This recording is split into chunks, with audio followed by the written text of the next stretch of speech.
Aloha and welcome to Ehana Kako, a weekly program on the Think Tech Hawaii Broadcast Network. I'm Keli'i Akina, president of the Grassroot Institute. Small business, it's the backbone of Hawaii. Most businesses here in our state are small businesses, and yet we have very little attention to the real needs of small businesses.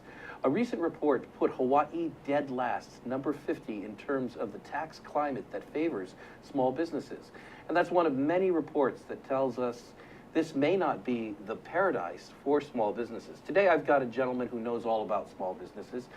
He is a business broker. Russ Rodgers understands businesses in Hawaii and across the world, and I'm delighted to be able to pick his brain today because we're going to talk a bit about this state of small business. Russ, welcome to the program. Thank you so much, Keli'i. Well, I'm glad you're here. You travel all the time and consult others. What if you're in Houston at the airport, somebody sits down next to you and says, Russ, I want to go to Hawaii and start a small business.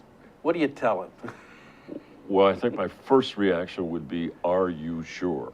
Are you sure? If you're beyond the palm trees, the beach, and into a business frame of mind, you want to be very sure that's what Well, you're what going if he to do. tells you, you know, I'm very good at small business. I've started 3 here in Houston. They've taken off like wildfire. And I just want to get into that beautiful paradise of Hawaii and do my business there. Well, first of all, we would welcome you. That's for Of sure. course. Second of all, We're the Aloha State. We are the Aloha State, and our greatest product is Aloha in reverse, going out around the world, There if you we will. go. But ultimately, you would want to say to an individual, you know, be sure, but also do your homework. Do your homework. Do your homework. Make sure you are really focused clearly on the goal and objective. What's your business plan, for example? Is this something that you are just dreaming about, or have you really created a business plan? Have you looked into a potential franchise, which can guarantee essentially the operating side of the business, and they're looking for a certain skill set that you might have? So there's a checklist of things that need to be done. How about Very much. the environment in and of itself? Even if this person tells you, I've done all these things in Houston, does that mean that he's going to be successful in Hawaii? Well, it's going to be likely the success will be more than not doing them. So Of course. ultimately, that's very important. But that doesn't necessarily mean you'll be successful in Hawaii. Well, what do you think, in your having dealt with many businesses, having sold businesses, arranged the buying of businesses and so forth, evaluating them and so forth, what do you think the state of small business is in Hawaii? How would you describe Well, it? in your opening monologue, you mentioned we are dead last in terms of the United States, where small businesses will thrive. So be In aware terms of that the tax climate for the them, at tax least. climate is not good here, not good. So to some degree, you are going to control that by being successful way beyond the point of whether you care about the tax structure. If that's your objective, that's one objective. If you simply want a good job, your own personal freedom, and your ability to run a restaurant, so to speak, then that's okay. But this is a difficult state to do it in under the circumstances we have to deal with, not only from a tax point, but from also regulations, which are provided here by the government. Once it goes to a certain department, they can do a lot of things that you may not be used to. Well, maybe we can parse those out. You mentioned taxes, you mentioned regulations. Take here a very common tax, probably the most efficient tax for raising money for government, the GE tax. A lot of people think, well, you know, that doesn't affect businesses because businesses just pass 4.3% or whatever on to the consumer. And so that's really something that doesn't harm a small business. What are your thoughts on that? That one I would say almost absolutely. It does affect what's going on because the GET tax is a progressive tax. And what we mean by that is you can buy a part to make something and you pay tax. You then retool it a bit and come out the other side, but it's still not done. You had to buy more product, you pay tax again. You mean it gets taxed at every stage there? Every stage of the delivery system. Oh, that's a lot of money for the government. It's a lot of money for the government. I think there is only one other state that uses that particular formula. And above all else, It has implications way beyond that. It has implications from a social side because food is also taxed the same way here. And medicine, I believe, as And well. medicine as well. These things normally are not taxed in the other 48, so to speak. When you say social side, you're talking about probably those who are at the lower end of income Yeah, and who get impacted the most. Absolutely. I food wonder, is an everyday item. what percentage of, let's say, Omidyar's expenses are taxed with the GE tax? I'd imagine somebody who does her shopping at 7-Eleven and is raising a little kid and so forth, Sure. has a higher percentage of income taxed by GE. They do. It's roughly 4.5%, just as a rough Coming in the number. front door. Coming in the front door. But it- that's been done over and over again when you buy that piece of merchandise. That's right. One group estimates that to be 13.4%. Yeah, I would. For the bottom 20% Right. of people earning income. And on $100 in food, for That's a example, lot of money. that's a lot of money. It's enough to. They don't know the tax strategies Yeah. that you know. I wouldn't do it. It's those types of things that impact your customer. When we go back to the Houston question, if you're going to open a restaurant here and you open a high-end restaurant, you're not likely to serve certain parts of the market, which you very, very well need to succeed, because their disposable income is affected severely by this tax. Sure. Now, you mentioned the social side of it as well. I think in Hawaii, one thing is for sure is that our legislators and most of the people do talk a lot about the people at the lower end of the spectrum. And that's one reason why last year in the state legislature, we adopted one of the most aggressive minimum wage laws in the country to mirror the federal minimum wage. A lot of small businesses were opposed to doing that. Why is that? Well, obviously, cost of labor to them is somewhat like cost of insurance, cost of acquiring the goods that they're going to resell, et cetera, et cetera. So from a general standpoint, it increased their costs and therefore decreases their profit. When it's done over and over again through payroll taxes and then, of course, GET taxes and so forth, it means less capital stays in the marketplace to turn over, and capital investment turned over many times will create jobs. Well, you mentioned the GE tax again, along Yep. in line with Right. the minimum wage increase and so forth. There was a restaurateur whom I interviewed last year, who owns 4 restaurants, who went to the legislature and said that he was going to get hit with a double whammy. In other words, the raising of the GE tax to fund things like the rail was going to impact him as a restaurateur. Well, sure, absolutely. And raising of the minimum wage was going to require him to let go of people, and ultimately we would lose jobs. Yeah, a lot of because people that. think that it's going to be steady as she goes. We're not going to lose any jobs. It's just a good thing from a social standpoint, a cultural standpoint, whatever your view may be, to raise that minimum wage.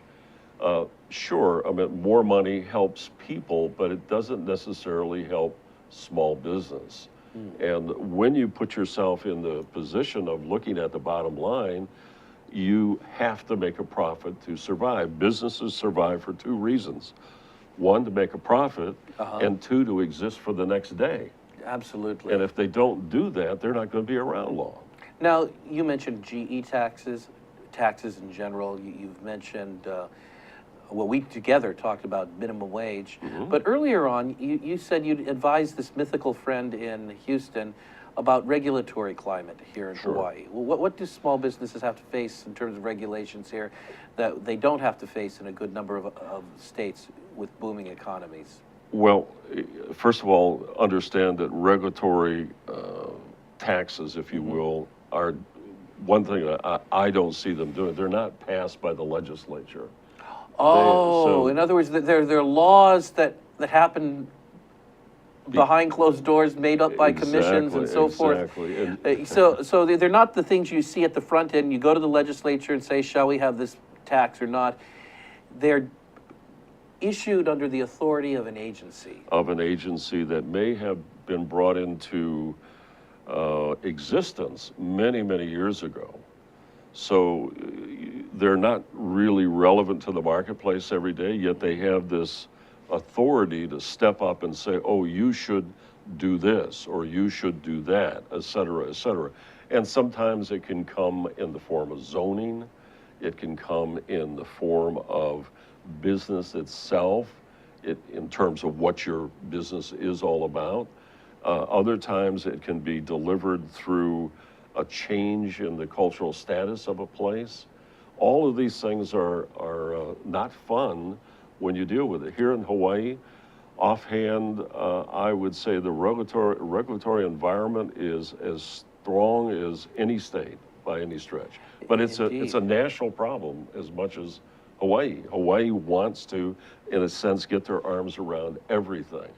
And that, in my opinion, stifles imagination, experiencing the future mentally, saying, I can build a business, but you go do all your work and then it's all ready to go, you think, and all of a sudden you have to meet 3 or 4 more situations, i.e. the building inspector, i.e. the electrical inspector, and on and on and on. Not that they're not valuable tools, they are valuable things, but in some cases they just aren't necessary. You know, Russ, a lawyer told me that the majority of cases in which employees sue their employer for some kind of violation of employment code and so forth, but in the majority of those cases in Hawaii, the employees win, or the ex-employees win.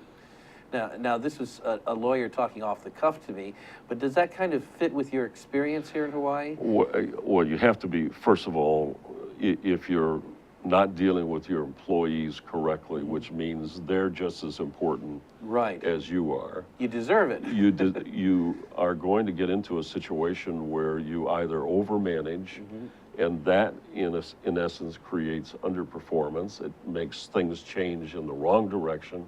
And when the employee feels that they have been unreasonably involved or unreasonably looked at, they will sue. And because we are a litigious company, or litigious experience, I should say, here in Hawaii, they will win, and more often than not. I would agree with that gentleman. So all of these things add up to make Hawaii quite a challenging, very small challenging business environment here. The nice thing about it is, again, if you can scale your business up to the point where you say, well, the taxes don't really bother me, that's certainly a good way of looking at it, but ultimately it makes it difficult for anybody to say, I'm going to go do whatever it is they feel they should do. It forces people to think, well, why should I try? And that's not good. Roughly, as we go through the process of what we do day in and day out, which is sell businesses, a third of those businesses will sell. Another third will be passed on to a family, which happens a lot here in Hawaii. And another third is close the business. It tells you that if you put up with this all your career, and I can't sell the business because then why should I keep operating? Well, what are some of the leading reasons that businesses do close? Overmanagement would be number one, meaning they're spending too much money on people who are highly paid but not earning it? Mostly because the owner becomes so self-centered. I see. That the most important employee is the owner. So it's been a mom and pop store since the beginning and never evolves into a more mature structure. It's someone that is recognized day in and day out in the facility, and they take that to mean that the business is more valuable, when in fact the reverse is true. It's less valuable. Well, it's their identity, and so it is their identity. Exactly. And all of us speak that way when we talk about jobs. What do we do? That is our. So they're less objective in evaluating the business. Very much. What's another reason that businesses are not sustainable? They do not create something that can be reproduced easily, and this is the basis of scaling. If you do something well and you can do it over and over and over again and make a profit, then you're more likely to succeed than if you're dealing with ideas that never get anything done. You need to have an economy of scale. And so much of it here, you know, two of the most important things in Hawaii, if you're running a retail business, is foot traffic and parking spots. Absolutely. You don't have those here. and you open a business in the wrong place. It may be a very successful business, but absolutely will fail. Well, when we come back from a short break, I want to ask what it takes to make businesses work here in Hawaii, because I don't want people, right. We do have many, not just a doom and gloom story. Russ clearly understands that there are businesses that do fail and don't make it, but there are businesses that are thriving in Hawaii, and I'd like to tap into his understanding of that. We're with Russ Rodgers, a business broker here, very successful in Hawaii. I'm Keli'i Akina, and we'll be right back on the Think Tech Hawaii Broadcast Network after this short message. Don't go away. Hi, aloha. My name is Chris Leatham, and I host a show called The Economy and You. The show plays every Wednesday at noon, and on my show, I bring on guests who are interested or working in the technology space. And so I'd like you to come and watch the show and learn with me about all the sort of exciting things that we're doing in Hawaii to build and grow our economy ecosystem. So I'd like to say aloha, and I look forward to seeing you on the show. Thank you. Aloha, I'm Hunter Hevlin, host of Sustainable Hawaii here at Think Tech Hawaii. You can tune in every week on Thursday at 2 p.m. to see interviews with sustainability professionals from around the state and even further abroad, learning about activities with water management, food security, waste management, and a whole host of other fascinating opportunities to get engaged with making a greener island. So if you're interested in making the transition from consuming individuals to communities of producers, check us out every Thursday. Aloha and welcome back to E Hana Kako. E Hana Kako means let's work together, because think of the terrible thing that happens when we don't work together. At the Grassroots Institute, we're committed to building a better government, society, and economy by bringing people together who can work together. And that's what I like about Think Tech Hawaii. Think Tech Hawaii is a broadcast network that is seen all across the world. We produce about 30 to 35 hours of original content from downtown Honolulu and send that across the globe. And we encourage you to take a look at some of the fascinating programs at www.thinktechhawaii.com. And now, returning to Russ Rodgers, who is an expert on understanding what makes small businesses fail, but more importantly, what makes them work. Yeah, absolutely. Russ, I don't want anybody watching to go away with the feeling that Hawaii is utterly dismal in terms of being a place for making business happen, because you know that's not the whole story, is it? No, by far and away. We have a lot of very successful businesses here. That's right. Some by default, others by making a number of mistakes and then getting it right, and others who thrive from the very beginning because the idea is a sound idea. And many have learned to beat the odds, really. They've learned what it is that they're facing in terms of regulatory environment, in terms of taxes, in terms of competition from unions and so forth, and they've somehow figured out how to find their niche and turn their business into something that is sustainable. And the businesses that do that will thrive for a long time. I think the inside, you ask, why can you be successful in Hawaii? First of all, identify your positives, Sure. what you know, and then look seriously at your negatives. If you're not good at something that you need to be, that needs to be an integral part of your business, then go find some help from someone who is good at that issue. Many people are great at operations, but not very good at marketing. That's right. Find that talent and then bring them into the fold, either on a short-term basis or mid-term basis, and let them help you through those hurdles. Now, there's something, Russ, that you talk about quite a bit that kind of embodies, it's an idea that embodies what it takes to succeed. It's entrepreneurship. You have a program called, what is your program called? On Hawaii K108 Small Radio? Business Marketplace. Hawaii Small Business Marketplace. It's on K108 Radio on 11 o'clock to noon every Saturday. And you talk a lot about entrepreneurship. We really want to embrace it and be what I call the heart of small business Hawaii, where people can express themselves. We can talk about new ideas and things that they may not be familiar with, because business, like any other discipline, is changing all the time. Yes. If you look at social media as an example, 20 years ago didn't exist. Today, it's very difficult for a retail business to survive without it and do well by it. That's right. They certainly will have competitors come into the marketplace much quicker. So we try to provide that 1 hour time slot with the ability for small business people to interact. Now, you talk quite a bit about entrepreneurship. Well, how would you define that? What is entrepreneurship? It's a basic understanding of how to go into business, but above all else, it has to have motivation to go with it. Otherwise, you can hope this is going to happen, probably won't. You have to have the desire to succeed, the willingness to learn, and the tenacity to stand up for yourself when you need to. This is not a case of the boss looking over your shoulder. One of the big advantages about going into businesses, you don't ever have to worry about being fired again. There you go.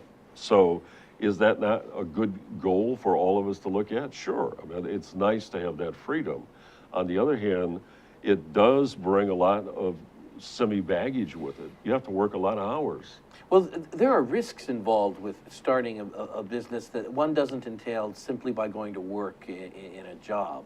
And what is it that makes the entrepreneur, one, willing to take those risks, willing to put everything on the line? You mentioned, yes, if you're the boss and you've started a business, you're not going to get fired, but the marketplace will treat you.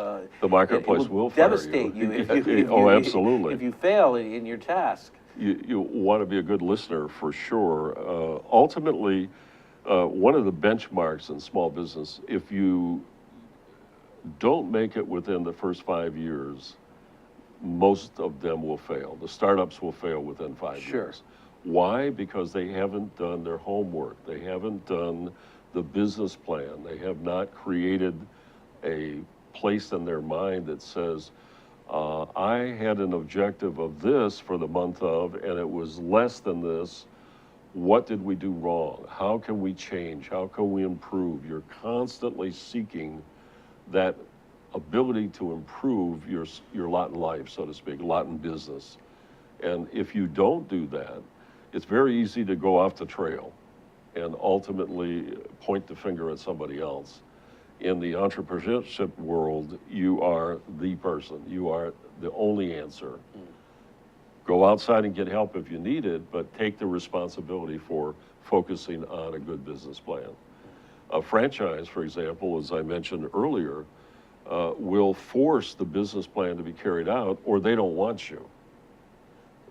If you're trying to franchise your business and you end up having franchises that fail, you're going to fail. So they really want you to focus on that planning function. It seems as though you're saying the entrepreneur really has to make it work. If it doesn't work, there's just failure. Right. Now, this is in contrast to getting a job. Here in Hawaii, we have one of the highest percentages of a population anywhere where people go to a job and earn a pension, whether it's in the federal government, the city, the state, whether they're teachers or whatever it may be. Do you think that contributes to entrepreneurship, or do you think that possibly in some ways keeps a lot of people out of thinking like entrepreneurs? I would have to come down on the side of people not thinking about becoming entrepreneurs because they get into the situation where 25 years down the road, I can have that golden time of life, and this company will allow me to do that. But never lose sight of the fact that outside of going to church or creating your own moral world, profits fix everything. And ultimately, your ability to take your knowledge running a small business, now move it over here and make sure that you've created a SEP account or an IRA or something along those lines. You can do things like that. One of the more unusual things, for example, is it's possible for you to own a business inside of an IRA. There you go.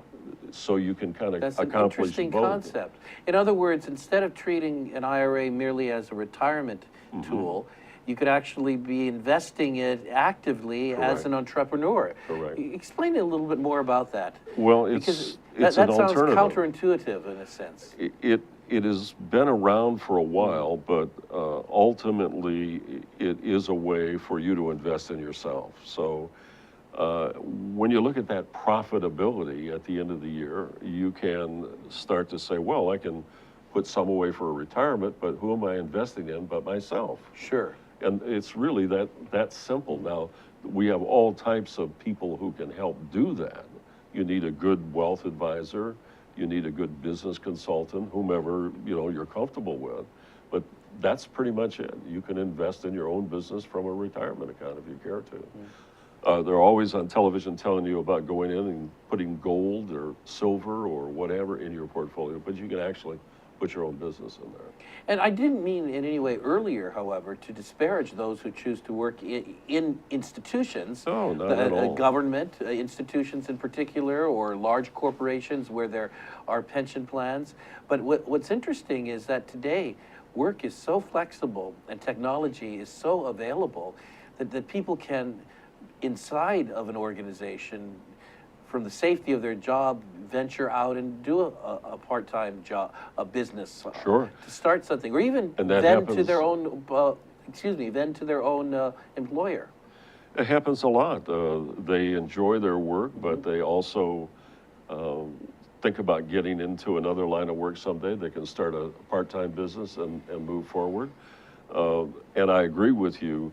Not everyone is suited to do it, and that's quite all right. My last radio show was all about something called DISC, D-I-S-C, which is Personality a personality typing. profile. And basically, by profiling an individual, knowing who you are, it also gives you some idea of whether you're going to succeed in this kind of ruleless world of entrepreneurship and business. That's interesting. If somebody's sitting out there watching us now and wondering, am I suited to be an entrepreneur? How would this personality figure into that? You've got different personality types that test talks about. Are there any personality types that are better suited for entrepreneurship? Well, I think the realistic answer to that is identifying what you are so that you can change to what you want to be. Okay. So, for example, a D status is someone who is very hard charging, Dominant. dominant, very much dominant. Oh, there's the hill, we'll take the hill, where's the next hill? They sometimes don't care a lot about people around them. And you often find those types of people in the middle to high management areas of big corporations. It's kind of like, okay, next, et cetera. While you go to the I personality, you've got another whole set of rules that you're looking at in your mind. You become very people-oriented. You are looking for friendship as well as success. Well, a lot of businesses need that to succeed. And there's nothing wrong with being either one, by the way, or any of the four. It's simply really understanding where you're coming from so you can deal with what is out there when you go start a business. From your example that you find a lot of D people in the pyramids of hierarchy in corporations, or perhaps the military and so forth, I would think that in the traditional job world in which you have vertical corporations, it's easier to find a niche where your personality fits. But if you're an entrepreneur, you may need to be a little bit of everything at any absolutely. given time. No, your point's well taken, and that is just understand that there are different people out there. Now, when you fill the jobs that you're going to create, it's another way of ensuring that hiring the right person is correct for the job, and that's very helpful as well. That was our discussion with, okay, well, if I need a D personality and I'm dealing with someone unloading containers, for example, I need to have someone really focus on getting that done and not on whether their best friend just got a new promotion or some such thing. Ultimately, it all comes to a way of understanding people and the way you might interact with them. How well are we training or inspiring entrepreneurs in our educational system? Take, for example, our college business education, Sure. MBA programs, and so forth at the university. Well, I'll say this on a blanket basis first across the country. There are a Sure. few places that it's done quite well, but mostly the score is horrible, just Is that horrible. right? Because small business, essentially you have to be a jack of all trades and a master of all of them, but the realistic view is you are a jack of all trades and master of some. So that doesn't fit well with the MBA pyramid, so to speak. That is a pyramid that says, get into a large company. We've taught you how to manage at every possible level. We've taught you about capital deployment, so to speak, money, how to manage it, and so on and so forth. But these are with very, I think, unrealistic things relative to small business. Well, you know, I've worked with young people who've come out of college and graduate school with business degrees in marketing. And one would think that they know how to market, but what I've learned is that very often they've just learned how to get a job in a marketing department. Very true. Or if they Very were in true. corporate finance, they do well with going into a niche, but it would seem that entrepreneurs have to be able to be far more flexible than that. Well, that also is the motivation behind a lot of our growth in the small business arena today. People simply can't go back to a career that will never end. I was born and raised in Flint, Michigan, the home of General Motors. Most of the high school people I went to school with, their objective was to go to work for General Motors because that solved everything. I got a pension. That's right. I got high pay. I was respected by my fellow students, my friends, and so forth. Look what happened to General Motors. Absolutely. Different world. You have to prepare yourself outside of the normal big corporate life, if you will. It just doesn't make sense. Very good. We'll come back right after a quick break. My guest today, Russ Rodgers, a business broker who has tremendous experience in understanding successful and failing businesses, will be back with us to close this episode of Ehana Kako. Let's work together on the Think Tech Hawaii Broadcast Network. Don't go away. We'll be right back after this. Hi, my name is Seymour Kazimirski. I have a show called Seymour's World on Think Tech Hawaii. Our show is about opening minds and facilitating conversations. To tell you the truth, I have no idea what we're going to be talking about. I have no idea who our guests are going to be, but I guarantee you we're going to have lots and lots of fun. Aloha from Seymour's World. Aloha, my name is Paul Jackson, better known as PJ, and my local interest is in sports. I have my own sports radio show at KWAI AM 1080 that you can stream live.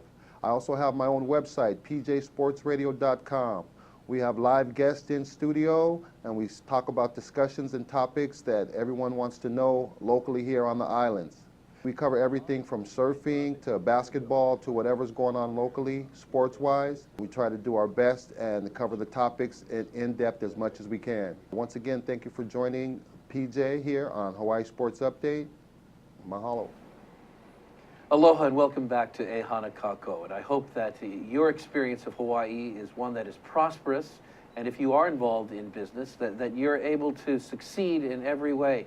We've been talking with Russ Rodgers, a business broker who has seen the ins and outs of making business happen in Hawaii. And as we close, I'm going to ask Russ some questions about what we can do all together here in this state. As you know, Russ, we're facing many challenges in our state. We've got some major capital projects such as the rail, and we see the cost of that rising and rising. Up and up, yep. We're a state that has numerous unfunded liabilities that happen to relate to our pension program for state employees or health care program after retirement. And when we take a look at all of this, things are going to be pretty lean for a while in terms of state revenues and so forth. One of my concerns is this. Oftentimes our state takes measures to get cash in the short run, such as raising the general excise tax, that ultimately hurt small businesses. What would you do if you were governor, if you were If I in had charge that of the magic wand of legislature? life, yeah. I mean, what can we together do as a state to become a real, very booming climate of small business entrepreneurs that are driving this economy and ultimately building the revenues for the state? Well, it's a big question.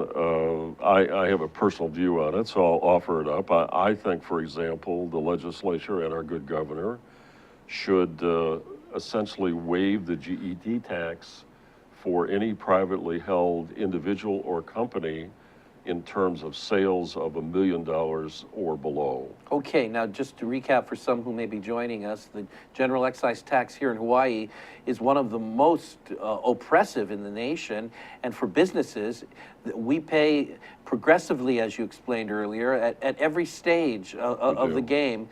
So a business will be paying multiple times, and it's also something that hurts the poor. But you're saying, let's exempt businesses up until a certain level, $1 million revenue. What will that do for the businesses? Well, it'll provide more cash in the register, so to speak. Bottom line. That they have to have in order to build their future. At a time that they need cash. And if they're going to go beyond that $1 million sale range, they're going to become a little more sophisticated, knowing that they've succeeded over time in terms of what the small business is all about. But they would have an immediate injection of roughly 4.5% day in and day out, and that would have come to them in terms of some of the people who deliver their items. It would really focus on small business. It would be a very beneficial thing to do. So that would immediately impact the friendliness of the tax climate towards small businesses. Absolutely. Here in Hawaii.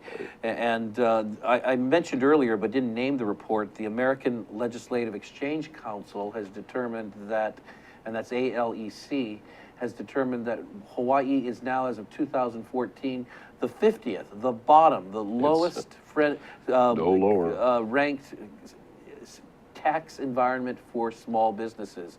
So this would immediately make a difference. How come I didn't hear this during the political campaigns in 2014?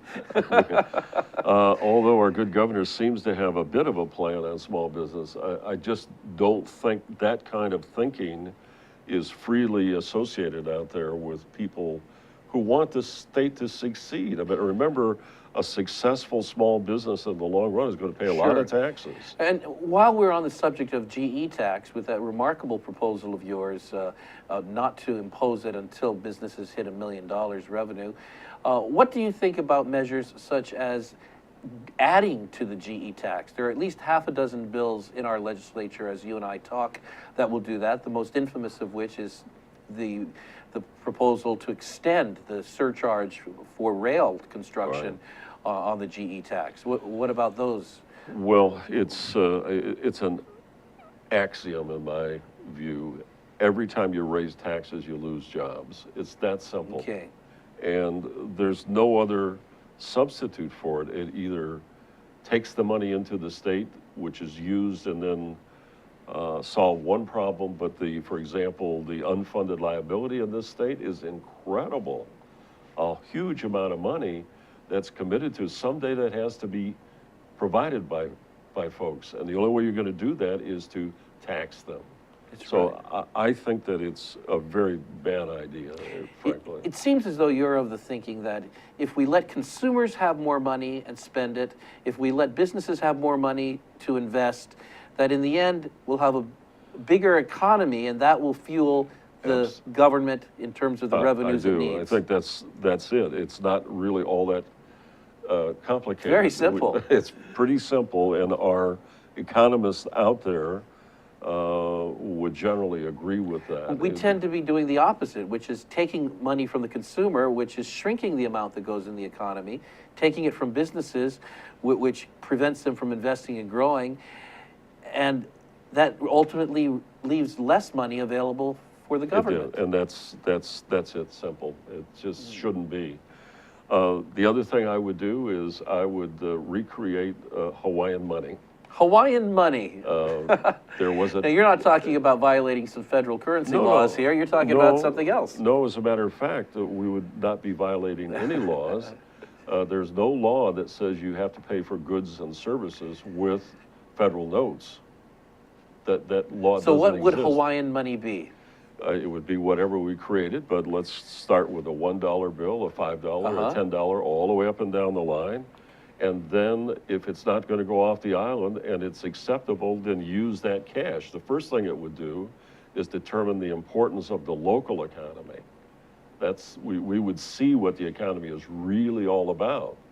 The second thing it would do is create loyalty to the product. And ultimately, we literally would have a cash bank sitting on the mainland in China and Japan or wherever, because they're going to take some of it home as a souvenir. Yet we've gotten the value of its exchange in the system. Doesn't mean that you can't also accept federal notes, but in Hawaii, fine, we'll use this money and it'll Well, work. that sounds very innovative. How about in terms of producing a generation of entrepreneurs here in the state? There's a lot of emphasis upon getting into the kind of job that will give you a pension, and I don't criticize that at all. Right, understand. But what can we do to educate people from a young age to become entrepreneurs and to avail themselves of the resources and to go after long-term success? Well, I think certainly the University of Hawaii is widely respected here in the islands, and of course in the rest of the country. But I really would like to see the Scheidler School of Business focus earnestly on entrepreneurship, where we can retain people here. We have a brain drain that goes on with our young people. They get a great education at the University of Hawaii, or maybe HPU, or wherever their choice may be. But all of a sudden they realize there aren't enough jobs doing what they thought they wanted to do. Where do they go? To the mainland. It would be so much better for us, I think, to teach entrepreneurship. If you have a liking to it, then really be prepared to buy that first franchise, for example, which I would highly advocate. I think a franchise is a great way to go. It's a great stepping stone from an education to the free will of business.